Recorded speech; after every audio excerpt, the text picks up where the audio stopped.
Davi era o filho mais novo de Jessé, da tribo de Judá. Ele foi escolhido por Deus para ser o rei de Israel quando ainda era um jovem pastor.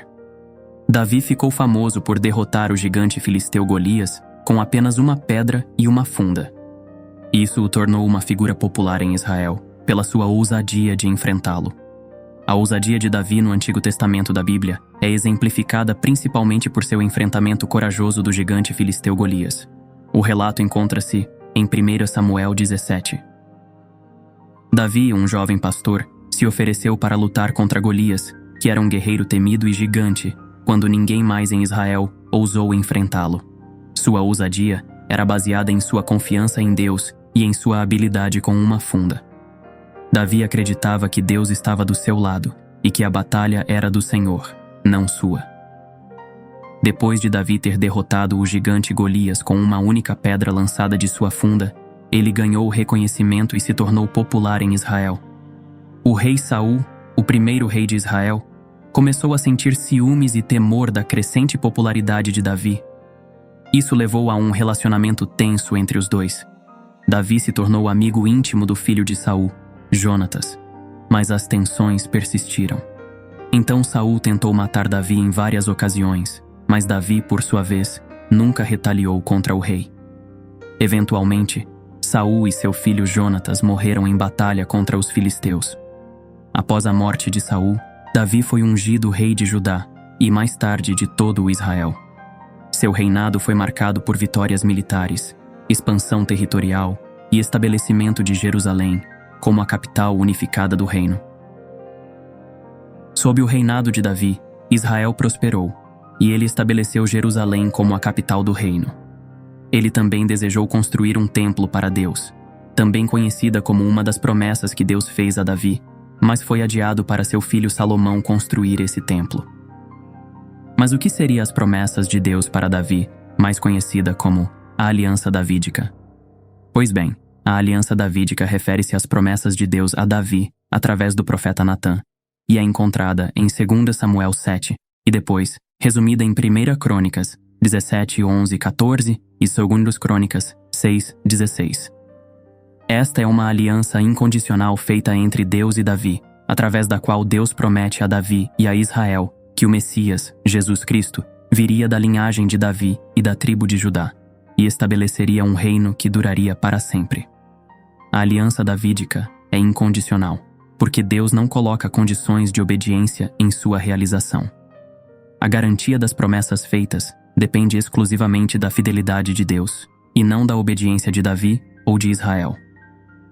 A aliança davídica centra-se em várias promessas-chave feitas a Davi.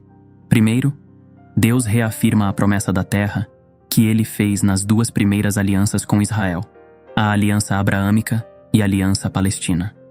Esta promessa é vista em 2 Samuel 7:10. Prepararei lugar para o meu povo, para Israel, e o plantarei, para que habite no seu lugar, e não mais seja perturbado, e jamais os filhos da perversidade o aflijam, como dantes.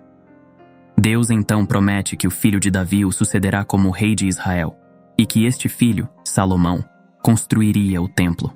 Esta promessa é vista em 2 Samuel 7, 12, 13. Quando teus dias se cumprirem e descansares com teus pais, então farei levantar depois de ti o teu descendente, que procederá de ti, e estabelecerei o seu reino. Este edificará uma casa ao meu nome, e eu estabelecerei para sempre o trono do seu reino. Logo então a promessa continua e expande. Eu estabelecerei para sempre o trono do seu reino. 2 Samuel 7:13.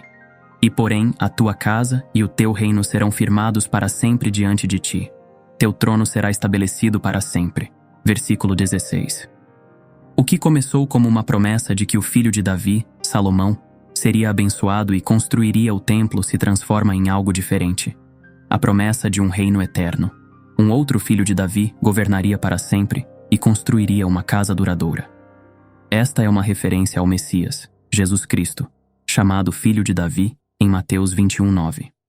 A promessa de que a casa, o reino e o trono de Davi serão estabelecidos para sempre é significativa, porque mostra que o Messias virá da linhagem de Davi e estabelecerá um reino que ele mesmo reinará.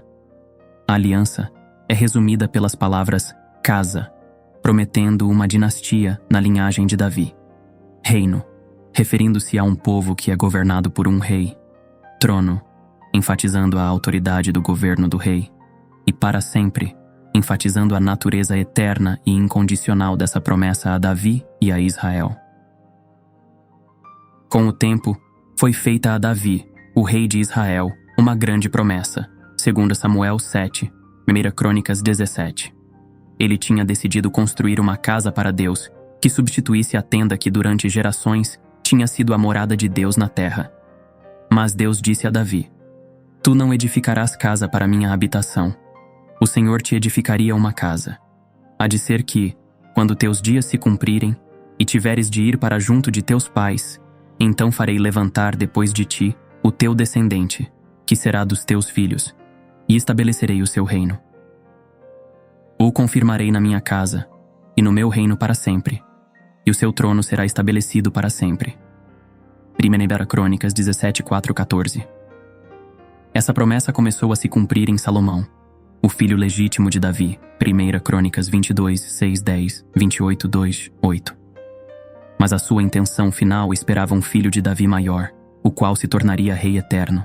O plano de redenção de Deus estava vindo à tona. Por fim, terminou o tempo de espera. O anjo Gabriel anunciou a Jesus: Este será grande e será chamado Filho do Altíssimo. Deus, o Senhor, lhe dará o trono de Davi, seu pai. Ele reinará para sempre sobre a casa de Jacó, e o seu reinado não terá fim. Lucas 1, 32, 33. Mas e por que Jesus era chamado de Filho de Davi? Jesus era chamado Filho de Davi porque era descendente de Davi e herdeiro da promessa de Davi. Jesus era filho de Deus, mas ele se tornou homem. Como homem, ele era descendente do rei Davi. Romanos 1, 3, 4. Davi viveu cerca de 1000 anos antes de Jesus quando as pessoas chamavam Jesus de filho de Davi. Era com o sentido de descendente. José, o pai de Jesus, também foi chamado filho de Davi, com esse mesmo significado. Mateus 1, 20. Então, por fim, chegamos à conclusão de que Deus sempre irá nos honrar, se tivermos a ousadia de confiar em nosso Senhor e deixar com que Ele nos guie, porque se estamos vivos agora nesse momento, isso quer dizer que algum propósito temos aqui na terra. Assim como dizia Jesus, e disse-lhes: Ide por todo o mundo, pregai o evangelho a toda criatura. Marcos 16:15. No entanto, levaremos a palavra do nosso Senhor para aqueles que a não conhecem, e assim seguir tudo que está nas Escrituras, que de tal forma, Deus nos honrará até a eternidade.